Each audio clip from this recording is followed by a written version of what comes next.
Pontianak tidak pernah benar-benar tidur, tapi ia selalu berbisik. Rina, gadis berusia 20 tahun yang baru saja menginjakkan kaki kembali di tanah kelahirannya setelah 10 tahun merantau di Jakarta, bisa merasakan bisikan itu. Bukan suara manusia, melainkan suara air. Sungai Kapuas, urat nadi raksasa yang membelah Kalimantan Barat sepanjang 1143 km itu seolah-olah sedang bernapas di bawah kakinya saat ia berdiri di atas gertak, jembatan kayu kecil yang menghubungkan rumah-rumah panggung di tepian sungai. Pernahkah kalian merasa bahwa air yang tenang sebenarnya sedang mengawasi kalian? Itulah yang Rina rasakan setiap kali matanya menatap permukaan Kapuas yang sewarna teh pekat. Sore itu, udara terasa berat. Panas khatulistiwa yang menyengat seolah bercampur dengan kelembapan yang menyesakkan dada. Bau amis lumpur yang membusuk, bercampur aroma besi berkarat dari kapal-kapal tongkang yang lewat, menusuk hidung Rina. Neneknya, seorang wanita tua yang kulitnya sudah menyerupai keriput kayu ulin, berkali-kali memperingatkan. Rina, jangan dekat-dekat tepian kalau matahari sudah condong. Puake tidak suka orang asing yang terlalu berisik, kata sang nenek sambil menaburkan beras kuning di sudut teras yang menghadap ke sungai. Rina hanya tersenyum tipis. Sebagai mahasiswi modern, istilah puake, makhluk mistis penunggu Kapuas, hanya terdengar seperti dongeng pengantar tidur untuk menakut-nakuti anak kecil agar tidak tenggelam. Namun, data tidak berbohong.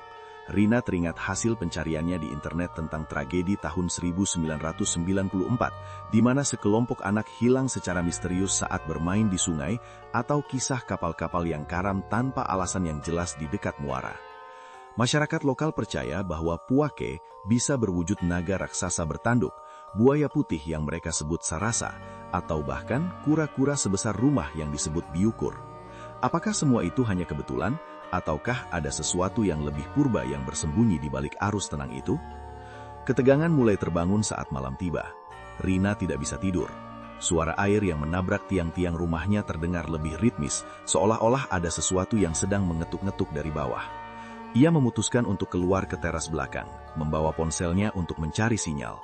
Suasana sangat sunyi. Hanya ada suara jangkrik dan sesekali kecipak air yang ganjil. Suhu udara tiba-tiba turun drastis. Dinginnya tidak wajar, seolah-olah es sedang merayap di atas permukaan air. Rina mencium bau yang sangat kuat.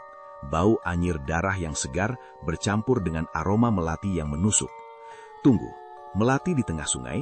Ia menyalakan lampu senter ponselnya dan mengarahkannya ke permukaan air. Di sana, di antara tanaman eceng gondok yang mengapung, ia melihat sesuatu. Awalnya, ia mengira itu adalah batang kayu ulin yang hanyut, namun batang kayu itu bergerak melawan arus. Rina mematung. Senter ponselnya menangkap pantulan cahaya dari dua titik merah yang besar. Mata. Itu adalah mata yang sangat besar, berjarak hampir 1 meter satu sama lain. Sesuatu yang sangat besar sedang mengambang di sana, hanya beberapa meter dari tempatnya berdiri. Apakah itu buaya? Tidak. Ukurannya terlalu masif. Sisik-sisiknya yang muncul ke permukaan terlihat seperti lempengan baja berwarna kemerahan yang berkilat tertimpa cahaya bulan. Rina, masuk. Suara bisikan neneknya terdengar dari dalam rumah, tapi anehnya suara itu terdengar sangat jauh, seolah-olah berasal dari dasar sungai. Rina ingin bergerak, tapi kakinya terasa seperti terpaku pada kayu gertak. Tiba-tiba, air di depannya mulai berputar. Sebuah pusaran air kecil terbentuk, dan dari tengahnya muncul sebuah kepala yang menyerupai naga, namun dengan moncong yang lebih mirip buaya purba. Makhluk itu tidak menyerang, ia hanya menatap Rina.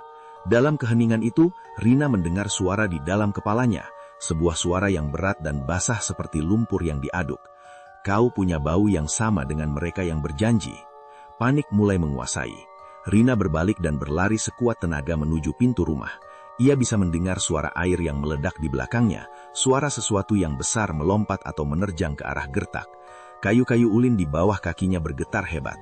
Ia berhasil masuk ke dalam rumah dan membanting pintu, menguncinya dengan tangan gemetar. Ia terduduk di lantai, napasnya tersengal-sengal.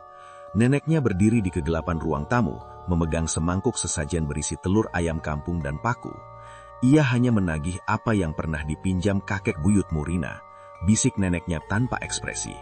Rina mencoba meyakinkan diri bahwa itu hanya halusinasi akibat kelelahan, namun saat ia masuk ke kamar dan hendak merebahkan diri, ia merasakan sesuatu yang basah di atas tempat tidurnya. Ia menyalakan lampu kamar. Di atas sprei putihnya, terdapat jejak lumpur hitam yang masih basah dan berbau amis. Jejak itu berbentuk tangan manusia, namun dengan kuku-kuku yang sangat panjang dan berselaput. Dan yang paling mengerikan, jejak itu memanjang dari jendela yang tertutup rapat menuju bantalnya. Di lantai, genangan air sungai mulai merembes dari sela-sela papan kayu, padahal rumah itu berada jauh di atas permukaan air. Apakah kalian pikir pintu yang terkunci bisa menghalangi sesuatu yang wujudnya adalah air itu sendiri? Rina menoleh ke arah cermin di sudut kamar. Di pantulan cermin, ia tidak melihat dirinya sendiri.